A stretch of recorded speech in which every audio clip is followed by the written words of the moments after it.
안녕하세요, 시청자 여러분. 여러분은 트로트를 들으면 어떤 추억이 떠오르시나요?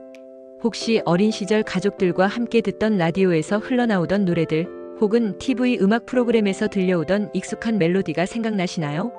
5070세대에게 트로트는 단순한 음악이 아니라 우리의 삶과 역사를 담은 소중한 유산입니다. 그런데 이제는 여러분이 사랑했던 그 트로트가 국내를 넘어 세계가 주목하는 음악으로 자리 잡고 있다는 사실 알고 계셨나요? 트로트는 한때 옛 노래로 여겨지며 우리 세대의 추억 속에서만 머물 것 같았지만 지금은 젊은 세대와 세계인들까지도 매료시키고 있습니다. 과연 무엇이 트로트를 이렇게 부활하게 만들었을까요? 그리고 어떻게 트로트가 전 세계인의 공감을 얻으며 새로운 도약을 시작했을까요? 오늘은 이 흥미로운 이야기들을 하나씩 풀어나가며 우리가 사랑했던 트로트가 어떻게 다시 빛을 발하게 되었는지, 그리고 어떤 가능성을 품고 있는지 함께 알아보겠습니다. 먼저 트로트의 시작은 1920년대 일본 엔카와 서양 폭스트롯 리듬이 결합하면서 시작되었습니다. 초기에는 일본어로 된 곡들이 많았지만 점차 한국어 가사로 변모하면서 한국인의 정서를 담기 시작했죠. 이난영의 목포의 눈물 같은 곡은 단순히 음악이 아니라 당시 사람들의 슬픔과 희망을 담은 시대의 상징이었습니다. 그리고 19만 5060년대는 트로트의 황금기로 불릴 만큼 한국 대중음악의 중심에 자리 잡았던 시기입니다. 이 시기에는 남인수, 이미자, 황금심, 백년설과 같은 전설적인 가수들이 등장하며 국민들의 사랑을 한몸에 받았습니다.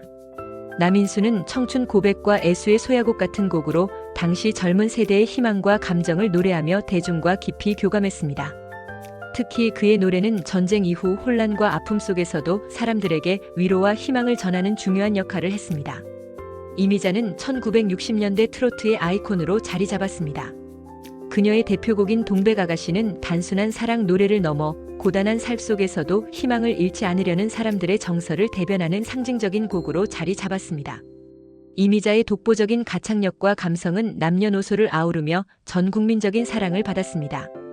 당시 트로트는 전쟁으로 인한 상처를 치유하고 사람들에게 살아갈 용기를 주는 음악이었습니다. 라디오와 대중공연은 트로트를 전국 곳곳으로 퍼뜨리는 중요한 통로가 되었고, 라디오를 통해 전해진 트로트는 도시와 시골을 가리지 않고 한국인들의 마음을 하나로 연결했습니다. 또한 LP 음반과 TV 방송이 보급되면서 트로트는 단순한 유행을 넘어 한국 대중문화의 중심에 자리 잡게 되었죠. 하지만 시간이 흐르면서 트로트는 점차 대중음악의 중심에서 멀어지기 시작했습니다.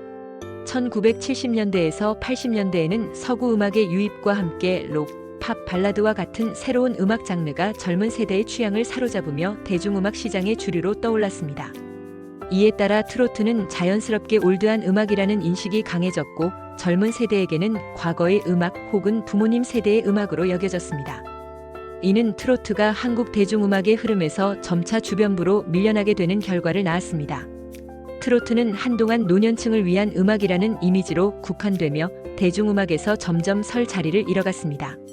특히 1990년대와 2000년대 초반 아이돌 그룹과 힙합, R&B 등 다양한 서구 장르가 한국 음악 시장을 장악하면서 트로트는 더더욱 소외되었습니다. 이 시기에는 일부 트로트 가수들이 활동을 이어갔지만 트로트는 과거의 영광을 잃은 채 대중문화의 한 구석으로 남아있었습니다. 방송이나 무대에서도 트로트는 특별 프로그램이나 가끔씩 등장하는 추억의 장르로 소개되곤 했습니다. 그러나 이런 흐름 속에서도 트로트를 지키고자 했던 가수들과 팬들은 여전히 존재했습니다. 김연자, 태진아, 설운도 같은 트로트 스타들이 꾸준히 활동하며 장르를 이어갔고, 소규모의 트로트 콘서트와 지역 축제를 통해 트로트는 명맥을 유지할 수 있었습니다. 하지만 이 모든 노력에도 불구하고 트로트가 다시 대중의 중심으로 부상하기 위해서는 새로운 계기가 필요했습니다. 그 전환점은 2019년 TV조선의 오디션 프로그램 내일은 미스트롯의 등장이었습니다. 이 프로그램은 전통적인 트로트 가수가 아닌 젊은 세대의 신예 가수들이 트로트를 통해 경쟁을 벌이는 신선한 포맷을 선보였습니다. 참가자들은 트로트를 현대적으로 해석하며 대중성과 전통성을 동시에 보여주었고, 이는 전 세대의 공감을 이끌어냈습니다. 특히 송가인은 이 프로그램을 통해 독보적인 감성과 강렬한 가창력으로 대중의 마음을 사로잡으며 새로운 트로트 스타로 자리 잡았습니다. 그녀의 무대는 트로트가 단순히 옛 음악이 아니라 여전히 감동을 줄 수 있는 강력한 장르임을 증명했습니다. 이어서 2020년에 방송된 내일은 미스터 트롯은 이 흐름을 더욱 확장시켰습니다. 특히 임영웅, 영탁, 이찬원, 김호중 등 다양한 매력을 가진 참가자들이 등장하며 트로트를 새롭게 해석했습니다. 임영웅은 특유의 부드러운 목소리와 감성적인 표현으로 대중의 사랑을 받았고 프로그램의 우승을 차지하며 전국적인 인기를 얻게 되었습니다. 그의 노래는 젊은 세대부터 중장년층까지 아우르며 트로트가 다시 대중음악의 중심에 설 수 있는 계기가 되었습니다. 이 두 프로그램은 단순한 오디션을 넘어 트로트를 현대 대중문화와 결합하는 데 성공했습니다. 젊은 세대가 트로트를 새로운 시각으로 바라보게 되었고 SNS와 유튜브 등을 통해 트로트 곡이 더욱 빠르게 확산되었습니다. 프로그램에서 탄생한 스타들은 단순히 트로트라는 장르를 부활시키는 데 그치지 않고 트로트의 세계화 가능성까지 열어보였습니다. 이는 트로트가 다시금 모든 세대가 공감하고 즐길 수 있는 음악으로 부활하는 계기가 되었습니다. 결과적으로 미스트롯과 미스터트롯은 트로트의 현대화를 이끌었을 뿐만 아니라 침체기를 겪던 장르에 새로운 생명을 불어넣으며 한국 대중음악의 중요한 전환점을 만들어냈습니다. 이는 트로트가 단순히 과거의 유산이 아니라 현재에도 여전히 생동감 있는 문화적 아이콘으로서 자리 잡을 수 있음을 보여주는 상징적인 사건이었습니다. 그렇다면 세계는 왜 트로트에 주목하기 시작했을까요? 트로트의 매력은 단순한 멜로디와 리듬을 넘어 인생의 희로애락을 담은 깊은 감정 표현에 있습니다. 트로트의 서정적인 가사는 국경을 넘어 사람들의 마음을 움직이며 전통적인 멜로디는 언어를 초월해 보편적인 공감을 불러일으킵니다. 이러한 특성은 글로벌 음악 시장에서 트로트가 독창적인 장르로 자리 잡을 수 있는 원동력이 되고 있습니다. 트로트의 세계화를 이야기할 때 빼놓을 수 없는 인물이 바로 임영웅입니다. 임영웅은 2023년 2월 미국 로스앤젤레스의 돌비 시어터에서 I am HERO라는 이름으로 첫 단독 콘서트를 열었습니다. 돌비 시어터는 세계적으로 유명한 공연장으로 오스카 시상식이 열리는 장소로도 잘 알려져 있죠. 그가 이 무대에서 트로트를 부른 것은 단순히 음악 공연을 넘어 한국 문화의 새로운 장르를 세계에 알리는 순간이었습니다. 특히 그의 공연은 한국에서 이주한 교포뿐만 아니라 현지 팬들에게도 큰 감동을 주었습니다. 서정적인 가사와 감성적인 멜로디는 언어를 초월해 현지 관객들에게 깊은 울림을 주었고 콘서트는 성공적으로 마무리되었습니다. 또한 영탁 역시 2023년 1월 미국 투어를 통해 트로트의 글로벌 가능성을 널리 알렸습니다. 그는 애틀랜타, 뉴욕, 샌프란시스코, 로스앤젤레스 등 미국의 주요 도시를 순회하며 TAKSHOW라는 이름의 공연을 펼쳤습니다. 영탁의 무대는 단순히 노래를 부르는 것에 그치지 않았습니다. 그는 팬들과 적극적으로 소통하며 트로트의 매력을 전파했습니다. 공연 중간중간 유머와 이야기로 현지 팬들에게 친근함을 더하며 트로트가 단순히 음악이 아니라 감정을 나누는 매개체임을 증명했습니다.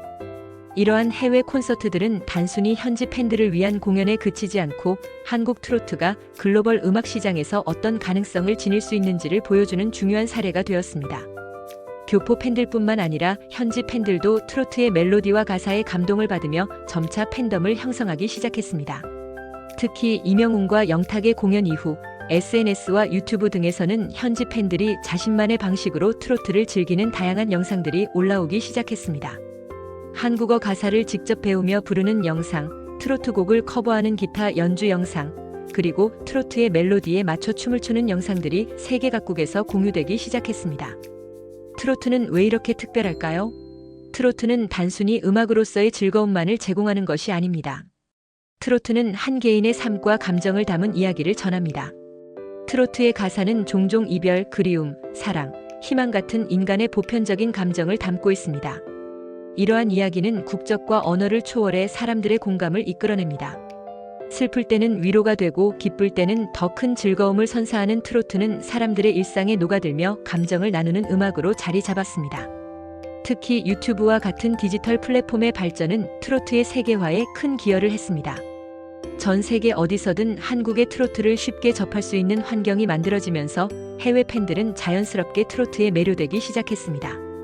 예를 들어 임영웅의 대표곡을 커버한 외국 팬들의 영상이나 영탁의 공연 후기를 올린 팬들의 콘텐츠는 트로트의 매력을 전 세계에 알리는 중요한 매개체가 되었습니다. 이러한 콘텐츠들은 단순히 트로트를 소개하는 데 그치지 않고 해외 팬들끼리의 커뮤니티를 형성하며 트로트의 팬층을 넓혀가고 있습니다. 결국 트로트는 그 서정성과 감성으로 인해 국경과 언어의 장벽을 넘어 세계인의 공감을 얻고 있습니다. 트로트는 이제 단순히 한국의 전통 음악 장르가 아니라 세계가 공감하고 즐길 수 있는 새로운 K-컬처로 자리 잡아가고 있습니다. 트로트는 사람들의 마음을 움직이고 삶의 이야기를 함께 나누는 음악으로 앞으로도 그 가능성을 계속해서 확장해 나갈 것입니다. 트로트의 세계화는 이제 막 시작되었습니다. 앞으로 트로트가 더 많은 사람들에게 사랑받기 위해서는 다양한 언어로의 번역, 현대적인 편곡, 그리고 젊은 아티스트들의 참여가 필요합니다. 또한 트로트만이 가진 고유한 감성을 유지하면서도 글로벌 트렌드와 조화를 이루는 시도가 필요할 것입니다.